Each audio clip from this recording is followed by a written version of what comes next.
What is up, you guys? I'm Anthony Metro. Welcome to the video. Today I'm going to be ranking every jersey in Mets franchise history. Before I get started, as usual, if you like this video and you want to see more Mets and Major League Baseball content, be sure to subscribe right here. Also follow me on Twitter and Instagram at Anthony Metro MLB. So, like I said, I'm going to be reviewing and giving you my ranking for every Mets uniform in franchise history.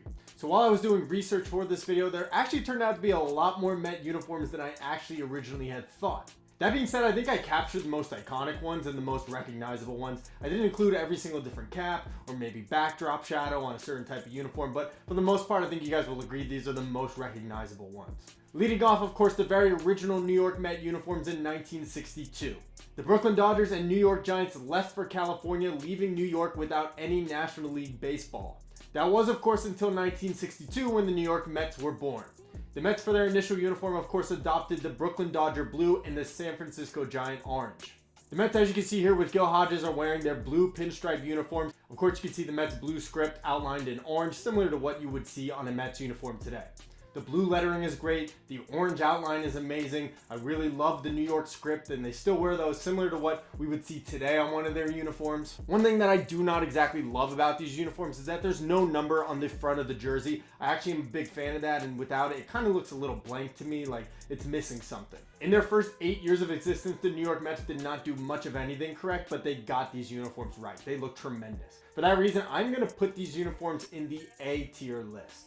In 1965, the Mets modified those previous uniforms by adding a number to the front. These uniforms still don't have the last name on the back, but that's okay. Again, it's not a deal breaker for me. I really like that they put the numbers on the front this time, and these are the jerseys that we saw the Mets win the 1969 World Series in. The blue pinstripes are great on the home uniforms. The road uniforms look terrific with that same script that we see on the road uniforms today. So for me, it's pretty easy. These are sharp, they're clean, they added the number to the front, they're going directly onto the S tier of my list. In 1974, the Mets changed their road uniforms to feature the Mets script on the front, as you can see here on Tom Seaver.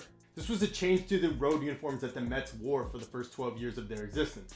I'm not gonna lie, it might be a subtle difference that they changed Mets from the New York font, but personally for me, I like to see the New York or the city name on a road uniform.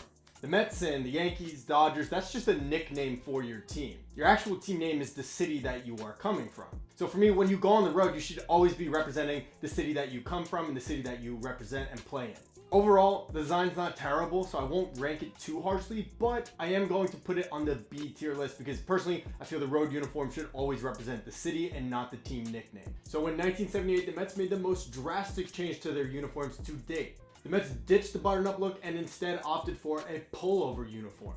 That uniform, as seen by Joe Torre right here, features a blue and orange collar and a blue and orange sleeve on both sides. The uniform also features a blue and orange stripe going down each side of the pant legs. Personally, I'm a fan of this one. I think it looks really good. It's vintage, it's unique. Kind of like the pullover idea. I don't know how well I would really like it today, but honestly, this was perfect for the time. This screams 70s, and it's a perfect fit for that era. That being said, I am not so sure that Joe Torre's sideburns were a part of the uniform policy. Mattingly!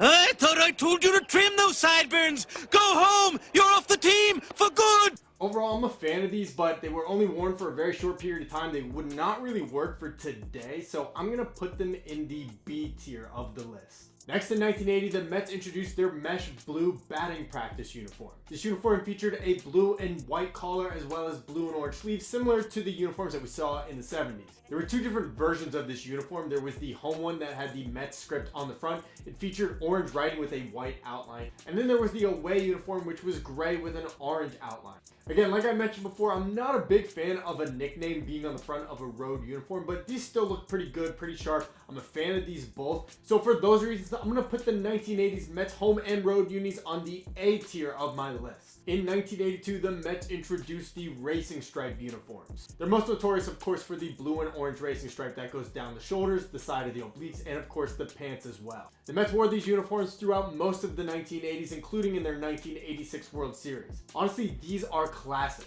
I think it's an awesome look. It's perfect for the 80s. It was a perfect uniform for that team. They're edgy, they're a little cutthroat. It's kind of just like the team that was actually playing in the same uniforms. I love how they kept the most basic elements and foundation of the original uniforms and just added a little 80s twist with that awesome racing stripe. And as far as I'm concerned, these might be some of the most iconic jerseys of any sports team from the 1980s. For those reasons, this is an easy one for me. They are going to the top tier of my list at S. In 1987, the Mets changed their road uniforms to feature New York in script writing on the front. If I could describe these in one word, awesome.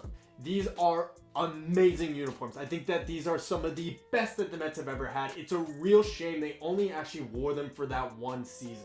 I'm actually a fan of the classic New York font that the Mets had on their road unis, and very close to what they wear today as well. But still, these look so good to me. These are so original. I mean, you don't see many other teams that have that kind of script. These have so much flair to them, so much energy. I would advocate for the Mets to wear these uniforms today. Honestly, I think these uniforms are amazing. I don't know why they were only worn for 1 year. This is a very easy one for me. These are some of my favorite uniforms in New York Mets history, possibly my favorite ever. It is going right to the top of this list at tier S. So the very next year in 1988, the Mets changed their road uniform once again. And in my opinion, they did not change them for the better. The Mets featured a new look. It was more of a block letter kind of New York font. Now, obviously the Mets still have those same racing stripes that they wore all throughout the 80s, so that's a great look. It says New York on the front, which is great as well. But there's something about the lettering that I'm just not crazy about. It looks exactly like the New York Yankees road font. Honestly, it's a clean look. The uniform overall is not terrible, but for me, that block lettering looks just way too similar to the New York Yankees road font. And I'm not gonna lie, these uniforms also kind of remind me of Hedo from the Rookie of the Year.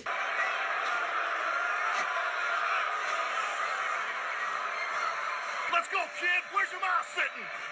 This one's for mommy. Mommy! Reel the weed, kid.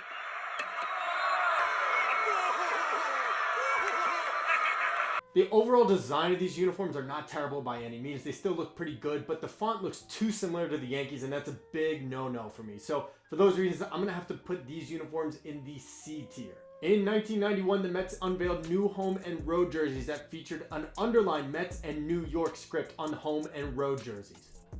Awful. Honestly, I think underlining your team name on your uniform is one of the worst looks in sports. Now, of course, there are some exceptions. The Dodgers have rolled with these uniforms for their entire existence, and they look fine on them. There's just something about it just doesn't look right for us. It doesn't look right for the Mets. I don't think it looks right for many other teams that have tried it either.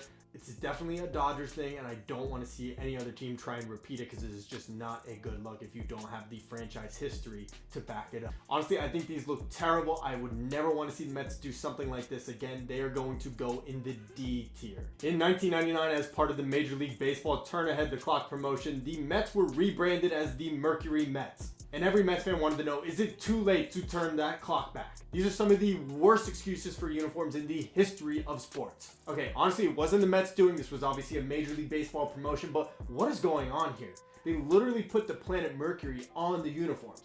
I mean, I understand what they were trying to do. It was trying to be a promotional thing for the turn of the century. They were trying to get, some new promotional gear maybe, but none of this represents the Mets in any way.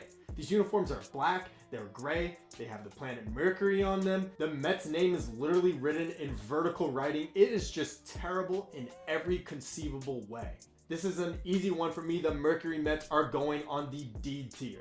In 1997, the Mets unveiled new home uniforms that eliminated the blue pinstripes. The Mets wore these uniforms, or some version of them, all the way until 2014. Personally, I grew up and watched a lot of Mets games be played in this uniform throughout my childhood. So I do have a few memories attached to them. One of them, of course, is the Johan Santana no-hitter, the only no-hitter in the history of the Mets. Now, that uniform was actually without the black drop of the shadow, and that's what one of my issues is with this uniform. You can see the uniform that Piazza's wearing. It has that black drop shadow behind the Mets script. Now, the Mets were also introducing their different caps. They now had an all-black cap, and they had the black cap with the blue brim. One of the biggest things for me was that none of those caps really worked too well with these jerseys. I think they kind of lack an edge. They're just a little too basic for me. I'm a huge fan of the traditional pinstripes that the Mets have worn since their existence. Personally, I don't hate these uniforms. I just don't want to see them introduced again. They don't scream Mets to me. I'm a big fan of the pinstripes. So for those reasons, I'm going to have to put these uniforms in the C tier. So that is it for part 1. I covered many uniforms from 1962 through 1998. You can watch part 2, which is right here, where I will cover many more, including the infamous black uniforms.